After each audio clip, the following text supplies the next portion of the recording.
welcome once again to a very topical and very timely EMET webinar. As all of you know, since yesterday morning, more than 400 rockets have been lobbed from Hamas-controlled Gaza into Israel proper. Today, 2 Israeli women were killed as rockets slammed into the southern city of Ashkelon. Yesterday on Yom Yerushalayim, Jerusalem Day, tensions were very high. The imams have used Ramadan to whip their populations up into a frenzy, as they have been known to do, unfortunately, several years in the past. Since early yesterday morning, Hamas launched rockets towards Jerusalem and southern Israel, neighboring Gaza. Sirens have sounded throughout much of the state of Israel, and Jerusalem has received the worst barrage of violent attacks in several years. Live from Jerusalem, we are very honored to feature Ambassador Yoram Ettinger, who is going to update us today on what is behind the many tensions that Jerusalem and the state of Israel now face. And beyond that, Yoram has an encyclopedic memory and knowledge of American-Israeli diplomatic history, and we'll talk about the relationships between the Biden administration and the state of Israel and put it into a historic perspective. So it is indeed my profound honor to introduce you once again to our dear friend, Ambassador Yoram Ettinger. Ambassador. Thank you very much. It's my honor to partake in many of EMET's activities, operation. And when it comes to the current events in Israel and the official and non-official US reaction, I go back to my days in Texas as an undergraduate, then as a consul general, and 3 to 5 annual visits throughout the last few years. And there is a Texas colloquialism which has to do with West Texas, an area plagued by very, very severe, sometimes deadly sandstorms. And the saying goes, when you drive on the highway in West Texas and you're smothered by a West Texas sandstorm, don't be preoccupied with the tumbleweeds. We keep hearing voices from the US administration, New York Times, Washington Post, CNN, MSNBC, etc. We keep hearing about certain homes in an Arab neighborhood in Israel. Is it or isn't it the trigger for the wave of terrorism? Certain events on the Temple Mount. Was the Israeli police provoked, or did it provoke such violence? And we keep forgetting about the actual origin of the sandstorm. The reality is that terrorism did not start last week, and terrorism did not start 5 years ago or 6 years ago, not even with what I would call the suicidal Oslo Accord. Terrorism did not start with the reunification of Jerusalem. It did not start with the construction of Jewish homes beyond the Green Line in Jerusalem, outside of Jerusalem. In fact, the PLO, the largest Palestinian terror organization, was headed by Arafat, it headed today by Mahmoud Abbas, was established in 1964, 3 years before the 6 Days War. Fatah, the largest organization within the PLO, also headed by Mahmoud Abbas today, was established in 1959. 8 years before 1967. And when you examine the charter of the PLO, the charter of Fatah, in fact, when you examine the education curriculum of the Palestinian Authority today, K through 12, you realize that the issue has never been the size of the Jewish state. The issue has always been the existence of a Jewish state. For some, because non-Muslim sovereignty in an area which Muslims refer to as the abode of Islam is fundamentally illegitimate.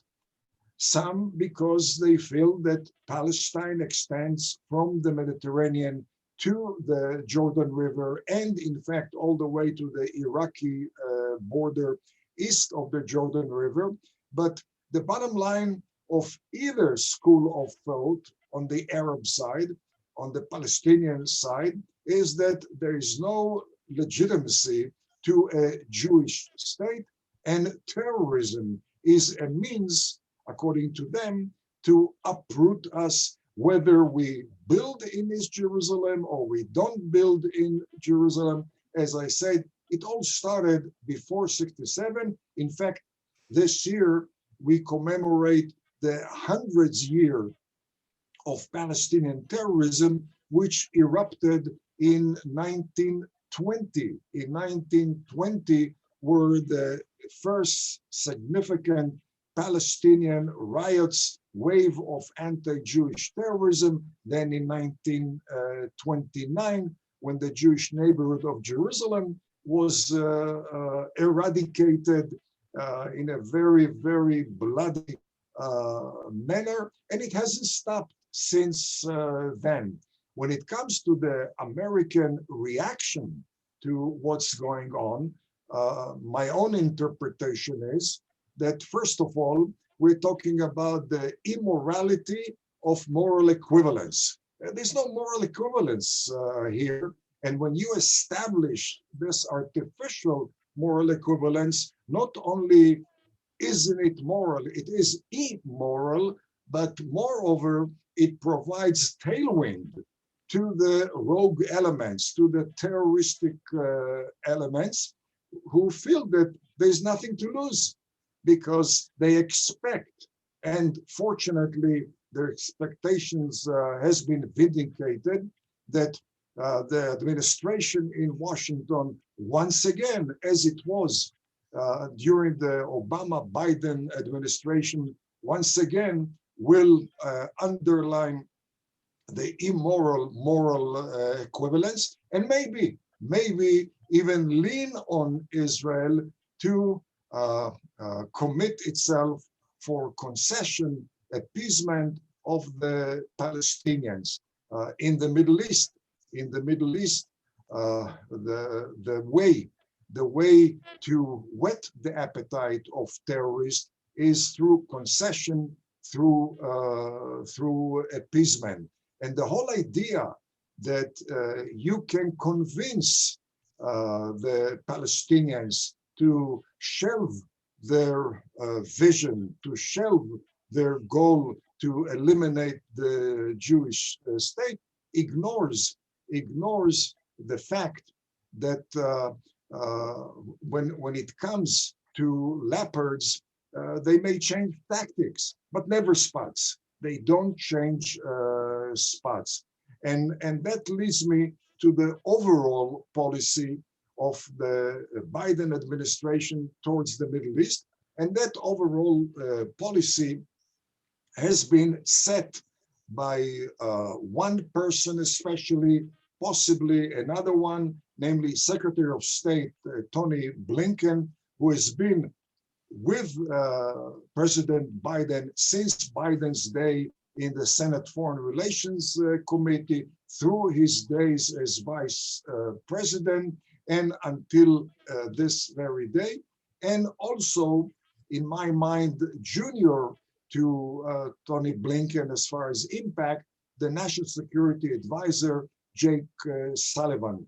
Both of them share a very, very obvious world view, well-defined world view, and both of them are convinced that their worldview is appropriate to be applied to the Middle East. I have no doubt. I have no doubt they think that way out of very, very noble motivation. They genuinely want to export human rights and democracy and peaceful coexistence to the Middle East.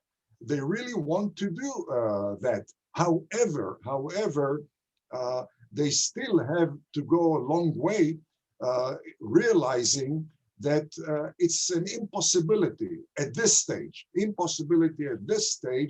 to apply Western norms, Western institutions to the Middle East at large. Uh, uh, Professor Eli Kaduri, who in my mind was the #1 historian of Middle East from London University, used to compare such wishful thinking to the belief that you can make water run uphill. I wish it would be possible.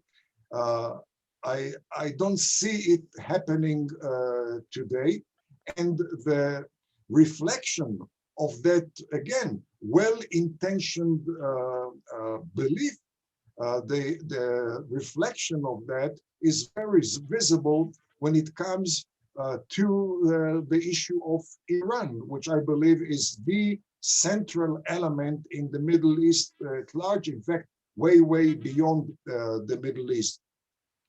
The policymakers of the Biden administration are convinced that a very sound and fair agreement with Iran can convince the Ayatollahs of Iran to share power with the Sunni Arab countries and to peacefully coexist with them, and more than that, to abandon their fanatical, megalomaniacal vision, which is not only to control the Gulf, but also to control the whole Middle East, Central Asia, into Europe, into Africa, and beyond. It may sound to us, Westerners, as far as our culture, as absolutely unrealistic vision. The Ayatollahs firmly believe in that. They believe that they are divinely ordained to achieve that goal. And any concession, any appeasement displayed by the US, by the West, by the world as a whole, only whets their appetite. In that connection, we have seen a dramatic change of policy by the Biden administration compared to the 4 years of the Trump administration.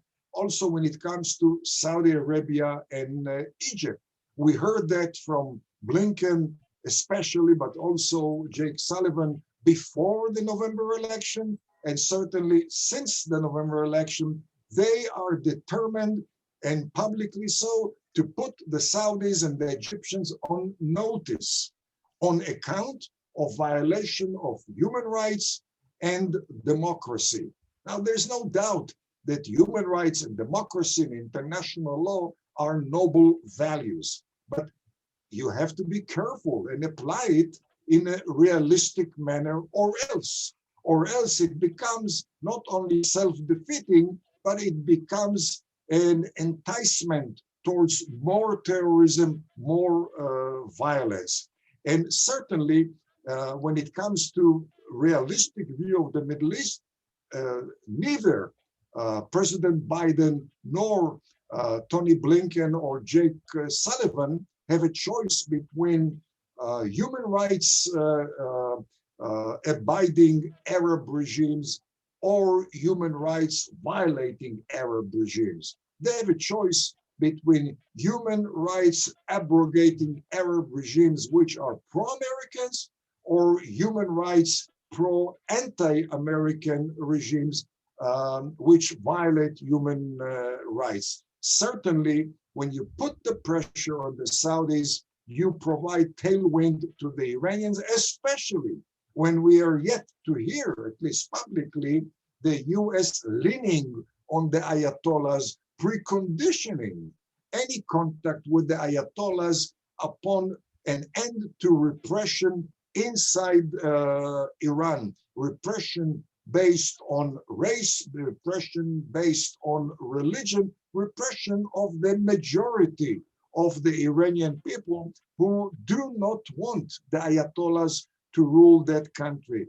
Certainly, when you lean on General Sisi in Egypt, you provide tailwinds to the Muslim Brotherhood, which is the largest Muslim terror organization in the Middle East, which is very, very sophisticated. And from its inception back in 1928, has set an agenda or an operation which has its political branches next to its terroristic branches. That's how they act in every single Muslim country.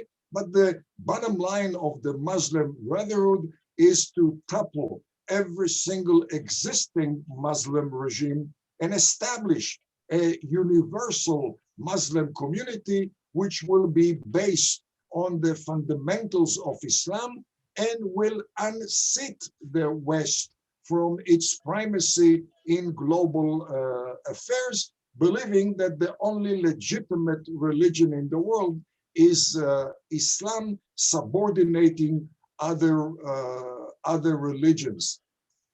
We're talking about the attitude towards Islamic terrorism, including the Muslim Brotherhood, including Palestinian terrorism. And here we come across the perception, or I would say the misperception, which is shared by both Anthony Blinken and Jake Sullivan, as well as, by the way, the CIA director, William Burns, as well as by the director of the intelligence communities, Avril Haines. They all believe that terrorism is driven by despair. They don't accept yet the fact, which is cushioned by litany of evidence, that terrorism is driven by strategic goal, not by despair. And certainly, when you conduct war on terrorism, believing that it's despair-driven, you're fighting with one hand or both hands tied behind your back. Moreover, when you negotiate with terrorists, which in my mind should not be done, but if you're determined to negotiate with terrorists, with Ayatollahs of Iran, for instance, and you let them know that regime change is out of the question, that military option is out of the question. The only remaining question is, how badly are you going to be defeated? Because you don't negotiate with a rogue element by eliminating the military option. You negotiate with a rogue element by holding your stick above the head of that rogue element and demonstrating that this is a very real threat which could be activated any moment to entice the rogue element to concede, to retreat, and again to change the spots, which I believe basically is an impossibility. By the way, when it comes to the decision to dwell on moral equivalence, it characterizes the whole attitude towards the Palestinian issue. We have seen a very, very dramatic departure from the previous administration on account of foreign aid to the Palestinian Authority. The Trump administration suspended almost the entire foreign aid due to the Palestinian Authority providing monthly allowances to families of terrorists, due to Palestinian Authority encouraging terrorism. The Biden administration is renewing foreign aid without any precondition. This is not an inducement to moderation. its justification of terrorism, vindication of terrorism. When it comes to UNRWA, the Trump administration ended the annual foreign aid to UNRWA, which I believe was the very, very critical share of the budget of UNRWA. But again, it was done because UNRWA funds the hate education conducted by the Palestinian Authority, and that UNRWA, unlike the UN High Commissioner on Refugees, which deal with global refugees other than the Palestinians, unlike the UN High Commissioner on Refugees, UNRWA perpetuates the state of refugees, does not solve the state of the refugees. Trump made it very clear: unless you end funding hate education, unless you stop perpetuating the state of refugees, you're not going to get any money. The current administration has renewed the funding of UNRWA without preconditioning. Once again, that's a very, very tragic tailwind to or bolstering of hate education. Certainly, when it comes to playing the role of moral equivalence in the battle between Israel and Palestinian terrorism, it brings me back to my days in Texas. There's a beautiful highway in East Texas, Highway 59. And both sides of the highway, much of that highway, there are beautiful forests, and there are the ancient armadillos in that area. And you can see many of them crashed along the freeway. And the saying goes that the only thing that lies along the middle of the road are dead armadillos. I wish that the middle of the roaders in the State Department, in the White House, would study that saying, which basically gives you the message. There's no such thing as middle of the road between the right side and the wrong side. You have to side with the right side. Last and not the least, that when it comes to the issue of Palestinian terrorism, there is the issue of Israel fighting Palestinian terrorism and the impact on American national security, on Western democracies. In many respects, Israel is the beachhead of Western democracies in the Middle East. Our war on terrorism is one of the defense lines of Western democracies in face of terrorism. For Israel to lose battles against terrorists only whets their appetite to intensify their efforts in Europe, in Africa, in Asia, in Latin America, as well as in the USA. Israel's battle against Palestinian terrorism is a very, very critical element in the defense of the pro-US Hashemite regime in Jordan. I'm aware of the Hashemites' condemnation of the current Israeli conduct in its battle against Palestinian terrorism. But that's the Hashemite talk. We have to be aware of the Hashemite walk. Those are two different worlds. In fact, historically, traditionally, the Arabs always showered the Palestinians with very, very loving, supportive, warm talk, but never with a similar walk. In fact, if you go back to 1950, when Jordan annexed Judea and Samaria to the East Bank of Jordan, and that's when the name West Bank came about. The first thing that the Jordanians, the Hashemites, did, they prohibited any Palestinian political activity.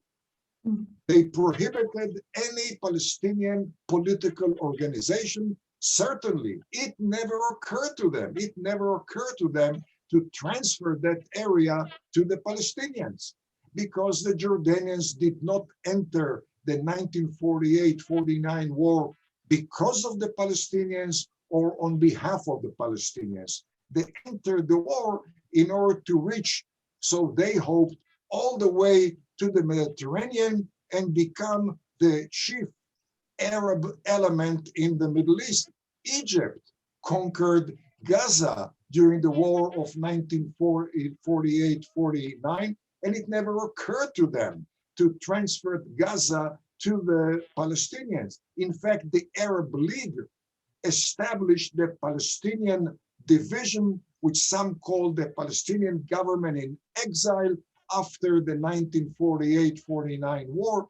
But in 1959, that department of the Arab League was disbanded, reflecting the real attitude by Arabs towards the Palestinians. And this has been reflected all the way today, as we know from the Israel-Egypt, Israel-Jordan, Israel-Emirates, Israel-Bahrain, Israel-Morocco, Israel-Sudan peace treaties. None of them focuses on the Palestinian issue.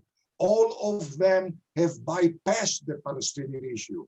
And going back to the American administration, I would remind Secretary Blinken and National Security Advisor Jake Sullivan that back in 1979, the final days of the negotiation between Egypt and Israel, President Jimmy Carter almost succeeded to foil that attempt by insisting and pressuring Begin for succumbing to American pressure to retreat from Judea, Samaria, to retreat from the Golan Heights, redivide Jerusalem, because according to the Americans, that was a prerequisite, a precondition for Sadat to sign an historical agreement with the Jewish state.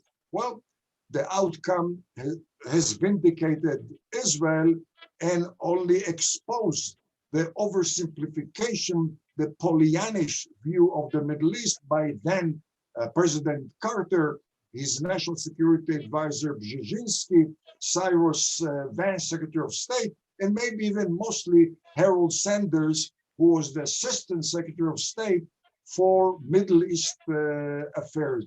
We don't see much difference today when it comes to the policy towards the Middle East, as if there hasn't been litany of evidence to the failure of such a simplistic view, which assumes that the Palestinian issue is the crux of the Arab-Israeli conflict, core cause of Middle East turbulence, and a crown jewel of Arab policymakers. None of that has anything to do with the Arab walk.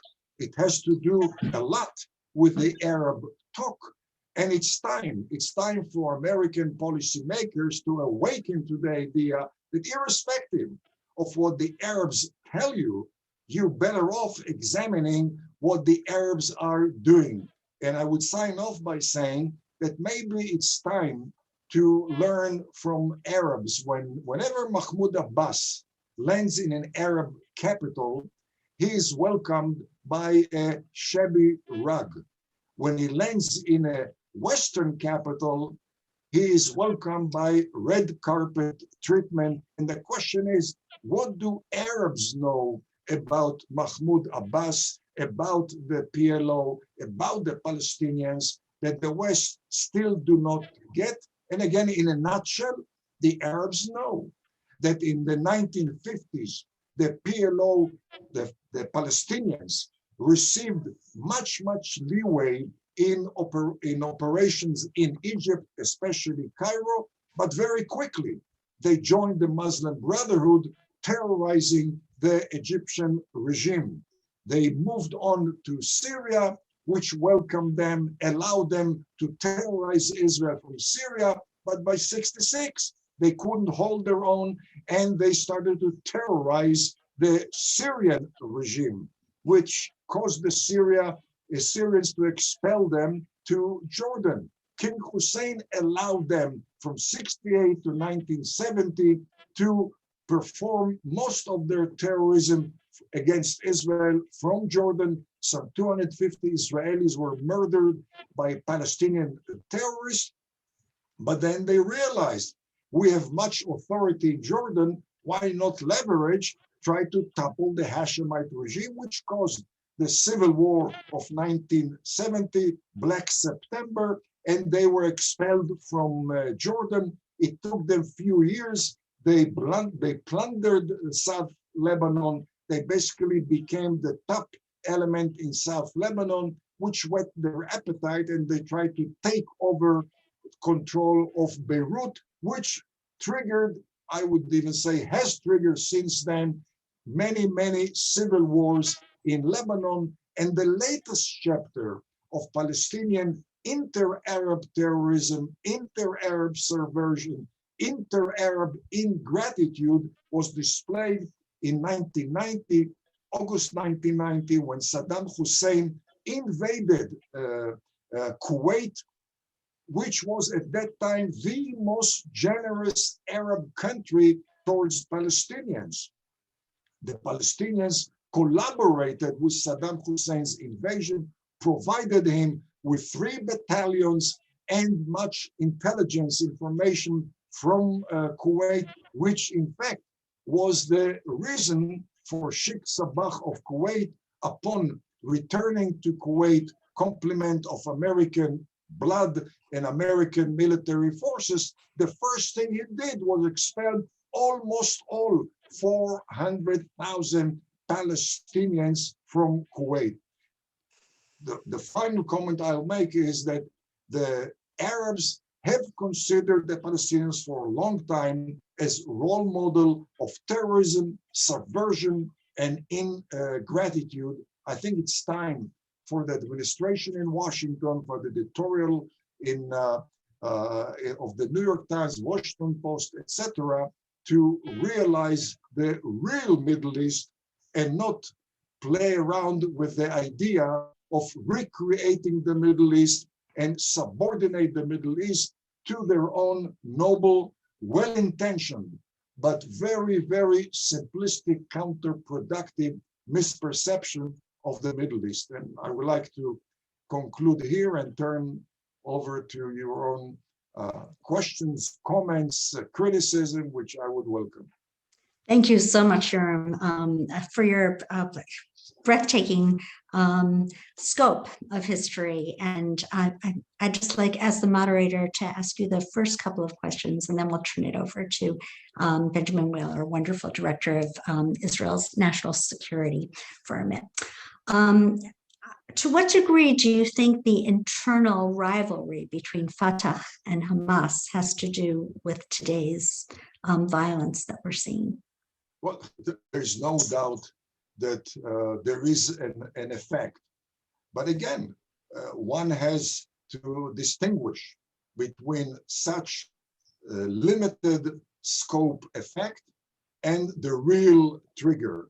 The real trigger has nothing to do with the rivalries. The real trigger has nothing to do with the month of Ramadan. The real trigger has nothing to do whether the Israeli courts are right or wrong in ordering the Arab tenants to either pay rent or be evicted. Those are all tumbleweeds, and I do not disregard the very real humane issues of Arabs and Jews involved in such a quagmire.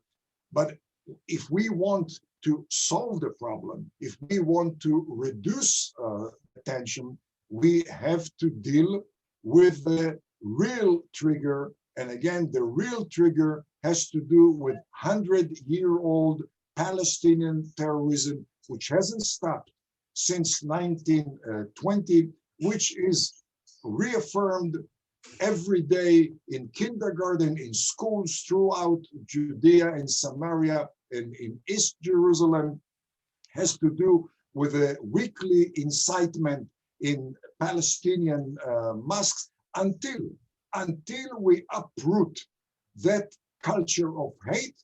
There is not going to be any alleviation of terrorism. There's not going to be any real chance for real peace between Arabs and Jews in that part of the world.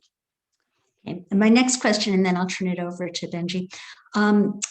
You pointed to some of the laudatory things that President Trump had done in the last administration. To what degree do you think that was an aberration? And has Israel withstood tremendous and profound pressure before from the State Department? Or do you think that that we were gradually coming closer to closer, and that was going to become more of the rule? Well, there's no doubt that the 4 years of the Trump administration were exceptional as far as U.S.-Israel relations. President Trump was the first and so far only American president who never pressured Israel. But more importantly, President Trump understood that the Palestinian issue was not a central piece of the Middle East puzzle.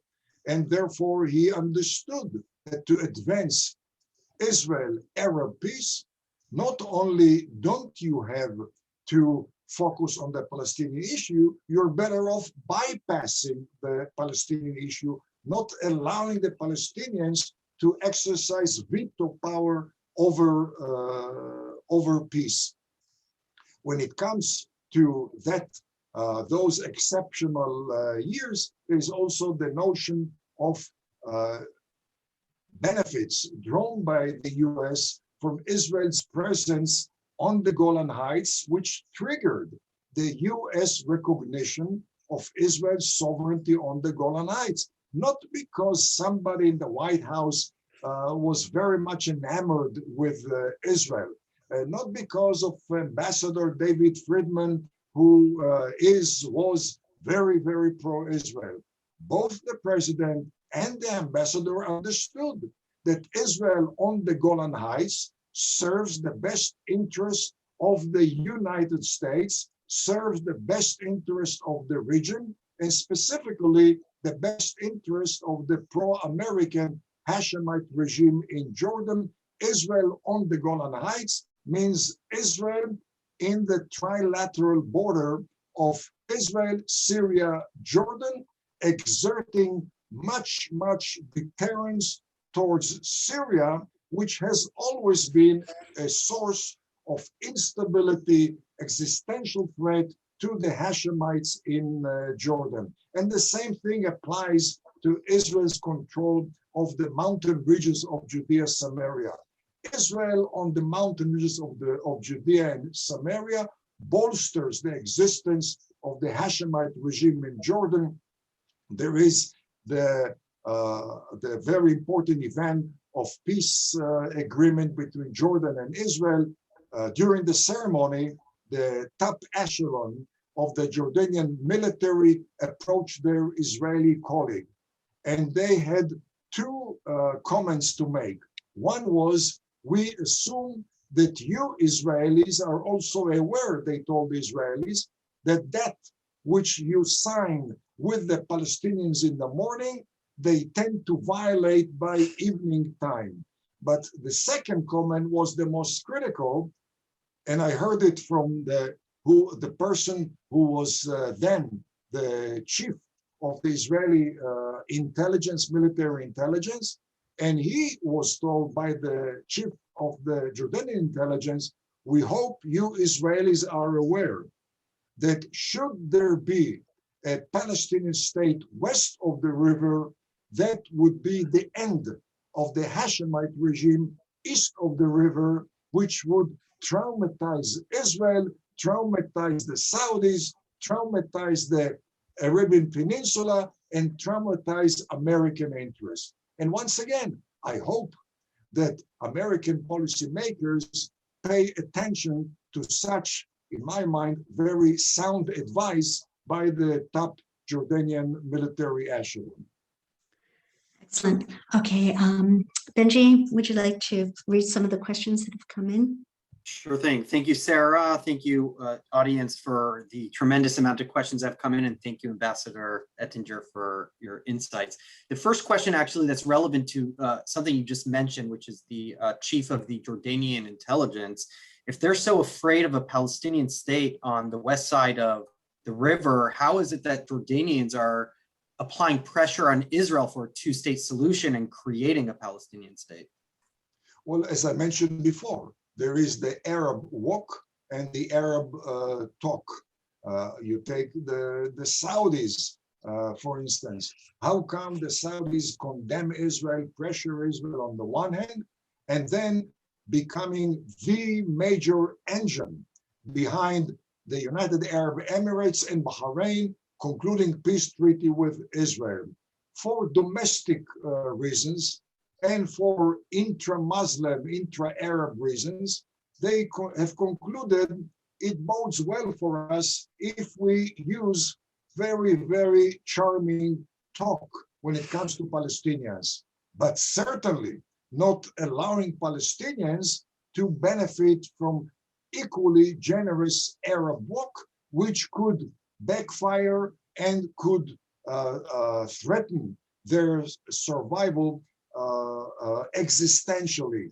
The Saudis, the Egyptians, the Jordanians, in fact, every single pro-American Sunni Arab regime have concluded long time ago.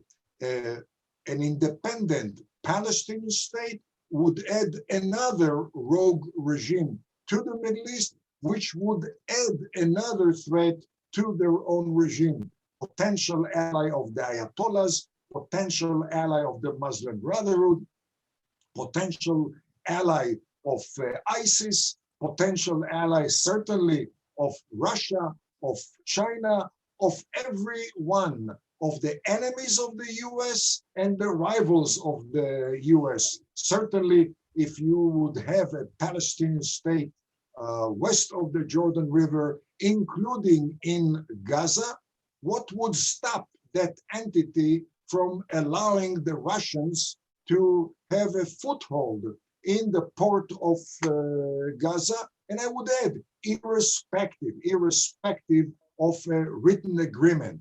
I remember the days of the Trump administration when he came up with a plan which had also an agreement in principle to a Palestinian state.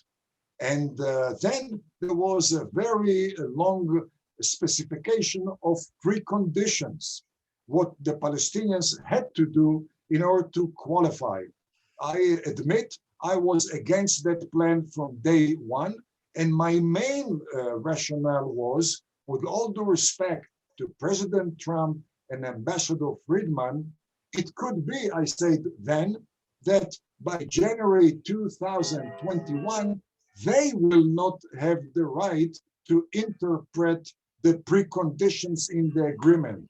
They will be much, much softer interpreters in the White House, in the State Department, who will determine what's the meaning of all those preconditions. And certainly, again, going back to an independent Palestinian state, if there is such a state, you can bet that it will bolster Russian and Chinese and potentially Iranian position in the Eastern Mediterranean. The Iranians right now are deeply in Iraq and Syria, increasingly in Lebanon, which means already the Mediterranean. Should there be an independent Palestinian state, they would have even deeper presence in the Mediterranean. It will not advance the interest of the US. It will not be very friendly towards the American Sixth Fleet in the Middle East. And this is not an issue which is far away from us. This is an issue which will affect the existence of Saudi Arabia, This is an issue which will affect the security, the safety of boats, of ships through the Straits of Bab el-Mandeb, which connects the Indian Ocean to the Red Sea and the Mediterranean. This is the route of most of the trade between China and Japan and India and Europe. A Palestinian state and its repercussion in the region could impact adversely. Such trade could impact adversely the existence of every single pro-American Arab regime, which would have an impact on the price of oil at the pump in the US and beyond. And certainly when you talk about the recent restrictions on domestic production of natural gas and oil, this would further intensify the problems, and all because, again, of the illusion or delusion that one can impose well-intentioned, goodwill, Western values upon the stormy, unpredictable, violently intolerant, and frustrating anti-American Middle East. And now, in interest of time, we merged three similar questions about the political and geopolitical developments in Israel right now. So it's a three-part question: is how do you believe the current unrest and the political situation in Israel affect each other? Are the Palestinians taking advantage of the situation, not allowing for a better Israeli response? And how will the current turmoil impact the Lapid-Bennett coalition talks? Well, as I mentioned briefly before, I believe that the Palestinians have been impacted by the change in Washington much more than by potential change in Jerusalem. In fact, if they are thinking about their relations with a potential non-Netanyahu government in Israel, they should have behaved very, very politely in order to impress the potential alternative coalition, which they don't. And they don't, first and foremost, because, again, of the core cause of terrorism, which supersedes any contemporary developments, but also it is affected by the change of attitude emanating from Washington, which they find to be much more amenable to the Palestinians as it has been to the Ayatollahs of Iran. Thank you. And in terms of Turkey, Erdogan's Turkey today leads and directs the Muslim Brotherhood worldwide, including right here in the United States. Their support for Hamas is well known. And what do you hear about a Turkish response to the current Hamas PLO or PA assaults vis-a-vis Israel, and what does that mean for future Israel-Turkey relations? Well, the interesting element about Turkey of Erdogan, it's just like there is Iran and there is Ayatollahs of Iran. There is Turkey, which used to be a strong anchor of U.S. Western interest in the Middle East, and there is the Erdogan's Turkey, which is very, very different. Erdogan, as you suggested, has become the #1 supporter of Hamas, the #1 supporter of the Muslim Brotherhood, together with Qatar, which is the #1 financial supporter of the Muslim Brotherhood. And indeed, Qatar has become a major bastion of both the Muslim Brotherhood and also a military base of Turkey in the Persian Gulf. On one hand, you're talking about anti-Semitic, very, very fundamentalist Muslim regime, but at the same time, Erdogan is no fool, and he has realized the stature of Israel militarily, as well as economically, technologically, medically, agriculturally.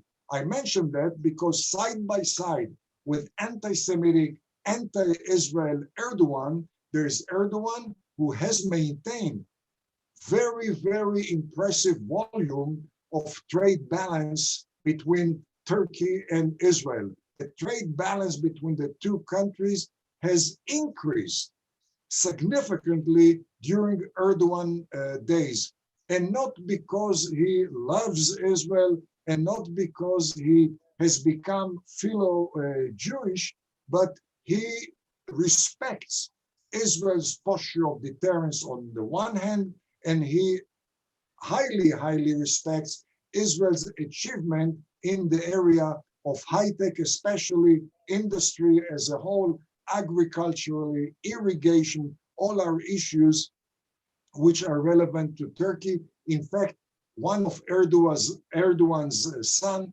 owns shipping lanes, and his ship dock almost every single day in Israel, downloading Turkish exports and uploading Israeli exports to Turkey.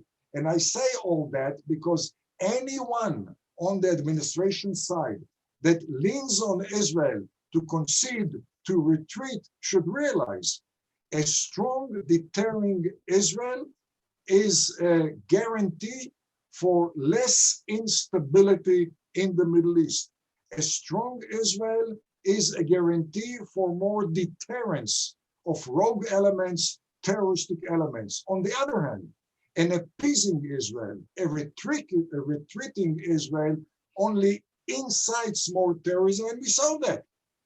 If you compare the volume of terrorism before the 1993 Oslo Accords and post-Oslo Accords, the comparison is dramatically in favor of more and more terrorism after Oslo was signed. And the reason is obvious.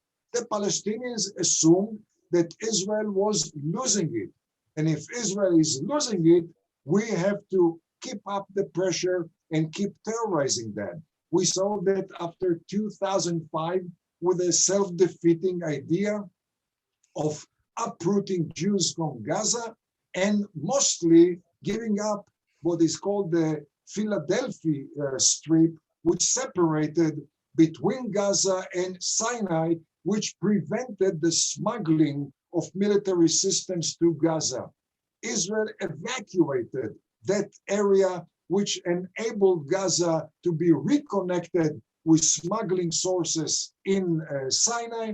And as a result, terrorism has ascended to an unprecedented manner, as we've seen in the last few days. And in fact, to be very, very blunt, the capabilities of Hamas today in the south and Hezbollah in the north is to bomb any part of Israel which they wish. Hamas can reach all the way to North Israel, Hezbollah can reach all the way to southern Israel, and it's all because of the erosion of Israel's posture of deterrence. My own personal view is that once Israel has decided to dwell on reaction to terrorism, Israel has set itself on the downhill slope as far as deterrence, because the way to deter terrorism is not to react, but to preempt and to outguess the Hamas and Hezbollah and the Palestinian Authority in Judea and Samaria. And the same thing applies to the US and its battle against Islamic terrorism. For the US to appease Islamic terrorists, to accept the Muslim Brotherhood as if it is a political, social, human rights organization, and ignore the fact that, yes, there are such branches of Muslim Brotherhood, but they are second to the main branch of terrorism, which is the vehicle which Muslim Brotherhood believe will enable them to reach the goal of establishing a global, universal Islamic republic. Thank you. And I think we only have time for one more question. And this is related to Iran.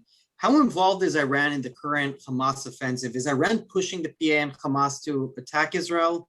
Or is it mainly Mahmoud Abbas canceling elections and trying to deflect the frustration of the Palestinians? Once again, we're talking about tertiary or fourth or fifth rate reasons or causes, and the primary reason.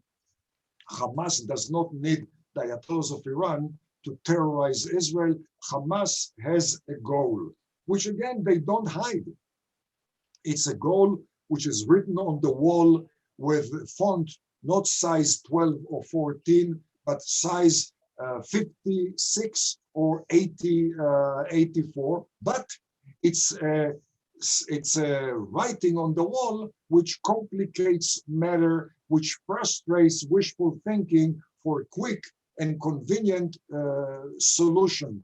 Certainly, Iran is providing significant assistance to Hamas as far as military hardware, as far as engineering. The Iranians are globally top engineers, top in the area of technology, and they share it with Hamas, they share it with Hezbollah, which enabled both Hamas and Hezbollah to develop their own military systems, assisted largely by the Iranians. And once again, the US and Israel have to decide, do we want to wait until Tel Aviv, Jerusalem, Haifa are devastated and then so-called teach them a lesson? Or do we want to prevent such a horrible scenario, which is possible, to prevent such a horrible scenario from being realized? And the only way I know to prevent it is not by talking, but by walking the very decisive way which will preempt rather the terrorism rather than react to terrorism. Thank you so much, Yoram, for this sober-eyed realism as opposed to wishful thinking, which is something that is very, very necessary to be heard in Washington and the capitals throughout the world. I have been relying on you for your astute policy analyses for decades now. And in fact, it was you who taught me way back at the beginning of Oslo, the maxim from Texas about the armadillo that walks down the middle of the road, and convinced me to take a principled stance. We do go back to the beginning of Oslo. Our very, very first campaign that we did together was against the stationing of US troops on the Golan Heights, if you remember. And I thank you. I cannot thank you enough for all of your years and years of wisdom and friendship to both myself and to EMET. All of this. Well, oh, I'm sorry. One more Texas advice. There's a song by someone who used to be a great country western star, George Strait. And one of the hits of George Strait is, "I've got some oceanfront property in Arizona, and if you'll buy that, I'll throw the Golden Gate in for free." Sadly, there are certain people in Foggy Bottom in Washington, recently in the National Security Council, that really believe that there is an oceanfront property in Arizona and they are going to get Golden Gate in for free. That's at least how I interpret the negotiation between the administration and the Ayatollahs of Iran. Exactly. Okay, so all of this is very, very necessary to be heard. We had record-breaking numbers of participants, over 400 today. I'm very, very, and I noticed certain people who were from certain positions within the administration had also logged on to hear your wisdom. So we're incredibly grateful to you, Yoram. As always, I am looking forward to seeing you in just a few days. I'm going to be landing in Israel tomorrow. We would love people to, if Yoram is available, I think he will speak to certain organizations. If you connect directly with Yoram, or Yoram, what is your email address? Is that okay? Sure. Yeah. It's very easy. Yoram Tex, YORAMTEX and then gmail.com.